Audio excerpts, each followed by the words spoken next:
what I'd be telling myself, it would be do what you first started with. Go in there with a very easy objective.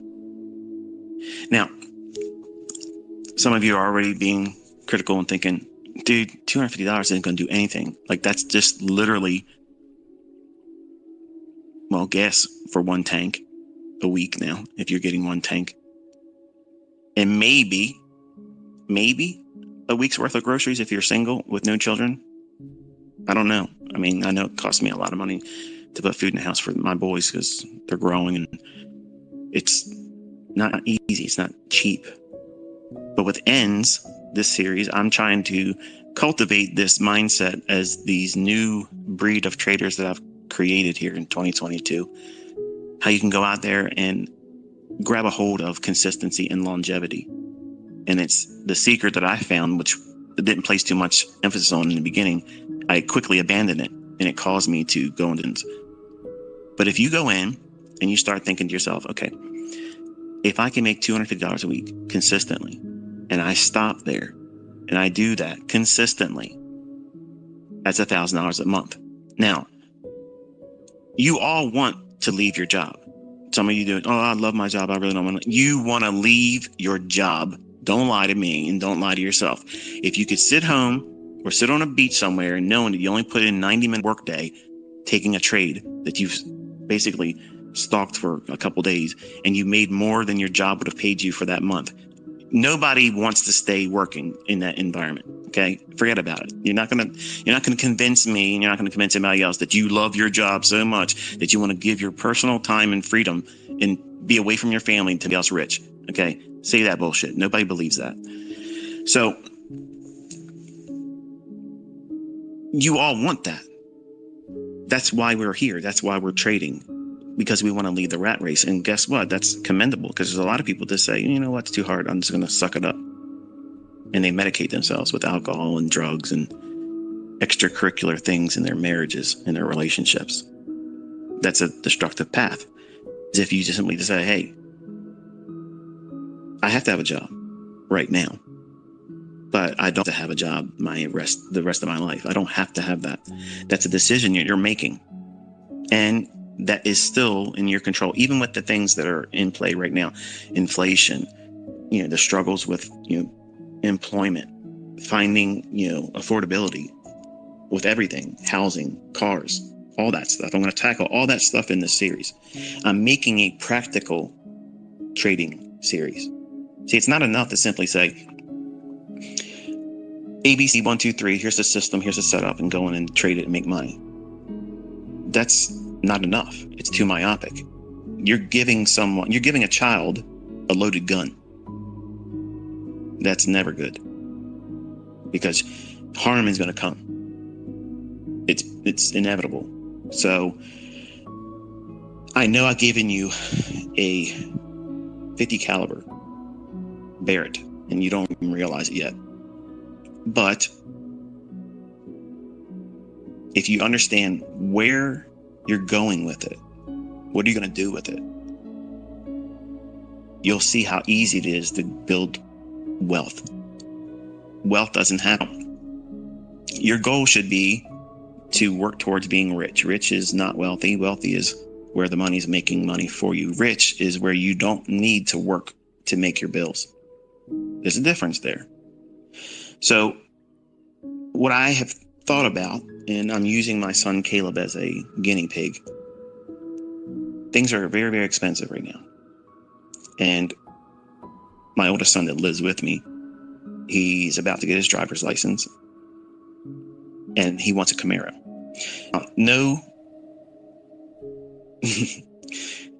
No sound mind, sober-minded parent would buy their teenage boy a Camaro as their first car. I know that. I wanted to do that. But my wife said, that's not right. So I told him, I said, well, I will tell Caleb to give you his car, which I bought for him too. Now, before you get in there and start saying, oh, you shouldn't do this, shouldn't do that, I think every dad should give their boy their first car. It doesn't have to be the best car, but I needed that help when I was younger, and I got it. So I'm doing it for them. But their tastes in cars obviously are much more expensive now without needing to be high-end cars. So, case in point, I told Caleb, I said, look, part of your development is you're going to give up the car that I got you. And you're going to give that car as a starter car to your brother. And I'm going to give you a new Toyota Tacoma truck. So that was the plan a week and a half ago, I think it was. And I bought it the same day I bought my own truck. So I told him, I said, this is the truck I think you should have. It's a decent one, 6-cylinder. It's a Toyota. You can put 1 million miles on this thing. It'll drive forever. Okay. He liked it. So I went and I bought it. Now, Toyota Tacoma trucks. Now, some of you are already wanting to turn it off or turn off the space, but that's okay. You'll want to come back to these types of lessons once you lose your money. That truck cost me $55,000, and that's with them taking some off. Yeah. So I do a lot of deals with Jones Junction. I've spent about $600,000 just in 2 years buying cars from them. Now, I have a lot of volume and I have a lot of, leverage when I go and I say, this is what I'm willing to pay. I know you're trying to make money, but this is what I'm willing to pay. They only came down $3,000 off of that price of that Tacoma. Why? Because they had somebody in there ready to buy it too. But they were giving it to me. It may not be the best practice to talk about openly, but because I do a lot of business with them, they were like, look, if you pay this, we'll sell it to you. But they're out there waiting to talk to us about that too. So I scooped it up and bought it. Hate me. But he has that pickup truck sitting on my drive pad. He can't have it yet because this is all part of this series. I told him, I said, you have to leave the job you're working at because where he works at, they've messed his car up, which is another reason why my oldest son that's living with me is getting that car. It's already dinged up a little bit, not because of Caleb, but because of the people that he worked with that was jealous of what he drove. And he doesn't drive a very nice car. It's a Nissan. It's not that big of a deal. But where he lives and where he works, that is a crime-ridden area. And it's been meant for him to be inspired to want to leave that, do better. And if he gets this truck and he takes it down there to that job, it'll be ruined. So I told him, I said, you need to get away from that job, come up here, in the money you're making, you need to get yourself a townhouse or condo or whatever, and start living up here and get a job up here. So once he has that, then he can have that truck. So I bought the truck, but I put it in his name. I have not done any payment time, but because he doesn't have any credit, I want him to establish credit. So I did a co-signing because he doesn't have any credit. He's too young. So he's now got a $900 a month bill. That's an end that he now has to meet. So what does he got to do? That $1,000 plan. So in his trades, he has to find a way to always be able to net enough money to cover that car note. It keeps him from doing what? Rolling the dice to do big trades, to do one more 5-point move. Now, some of you might be thinking, that's diabolical. You're an evil father. But my children didn't learn this because they watched me. They weren't even inspired. So I have to put them in situations where they have. Otherwise, they're going to be left to doing these types of jobs the rest of their life. So he's in a situation now that he has to make that. And if he doesn't, he messes up my credit, which, let's be honest, I wouldn't let that happen. But it would if the payments didn't be kept up. And he's building his own credit. So he has a vested interest in seeing that it's done right. His insurance only went up, I don't think, maybe $40 a month. I think it was. Something. It was less than $50. Let's call it that. So He went from not having a car note to now having basically $1,000 a month. That's not counting gas, because I'm sure it'll probably spend a little bit more in fuel. But if he works close to where I live, and he works close to, which is not determined yet because we don't know what we're going to, decide on. I don't know if a condo is the right thing for him. And I don't know if he's going to choose a townhouse or a single family, but his trading has to meet those needs because daddy's not paying for it. So I'm forcing him out of the nest into the real world. So you had a taste of what it's like to make money. You had a taste of seeing it in your account, but now what do you do with it? You have to be structured about what it is you're doing with it. So it helps him and anybody else that would apply this, because it did it well. I didn't have a car note that was $1,000. I had a bill to myself. My first bill every month was $1,000 has to go into my savings account at Nations Bank. That's where I was doing business.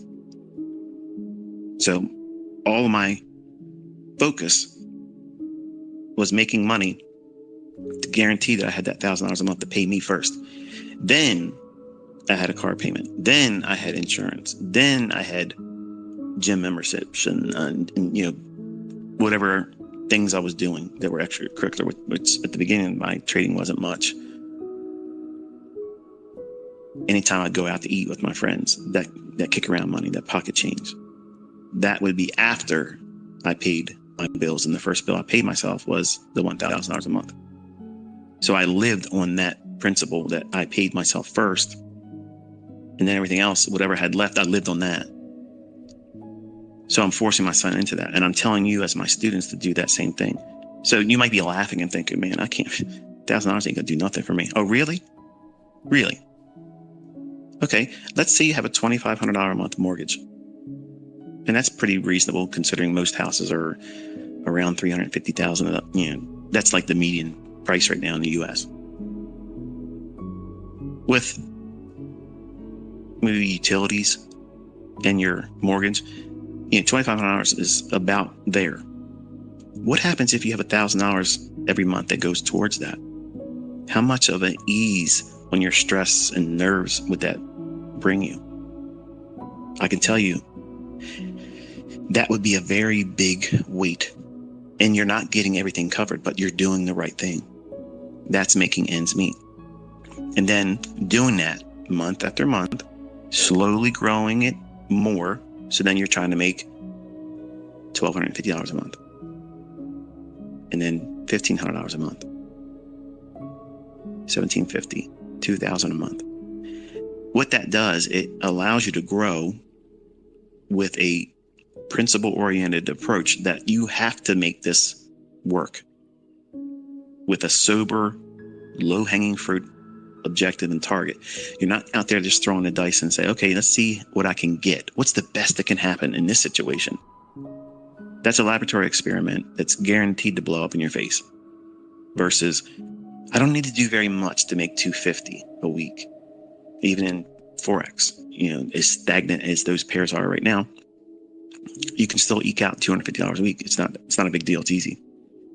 If you're trading micros in the S&P and NASDAQ, the futures market, not the $50 per point for ES, but the $5 per point, or not point, per point. That would still be possible to get that $250. You're going to work, but you can get it.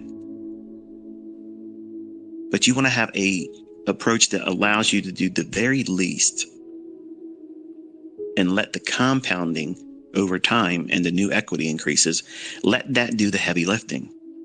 That's the real secret to it all.